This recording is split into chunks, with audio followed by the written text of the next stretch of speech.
তোমরা আগের ভিডিওতে কেউ বলতেই পারলে না যে বাড়িতে কে আসে। অবভিয়াসলি বাড়িতে আজকে বউ আসবে, যেহেতু তোমাদের আমি পার্ট দিয়েইছি। তোমাদের হয়তো আমি আশা করেছিলাম তোমরা সবাই বলবে যে বউ আসবে। যাই হোক, সবাই এমনি নর্মাল কমেন্ট করেছো, বাট কেউ এই জবাবটা কেউ আনসার দাওনি। তো বাড়িতে বউ আসার সময় তো জানো যে এই টাকা চাওয়াচাওয়ি ব্যাপারটা, সেটা নিয়ে একটু ঝামেলা হচ্ছিল। তারপরে বউকে আমরা ঘরে ঢুকতে দিলাম।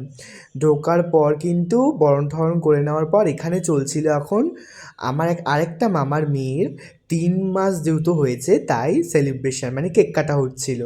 তারপরে অনেকটা রাত্রি হওয়ার জন্য আমরা সবাই খেতে বসে পড়েছিলাম। আজকে খাওয়ারে ছিল ওরকমই, যেরকম সেম প্রতিদিন খাওয়ার থাকে। তো আজকেও ফার্স্টে এরকম ডাল, ফার্স্টে একটা লঙ্কা কামড় দিয়েছিলাম, তারপর আমার না খুব আজকে ঝাল ঝাল কিন্তু খেতে ইচ্ছা করছিল।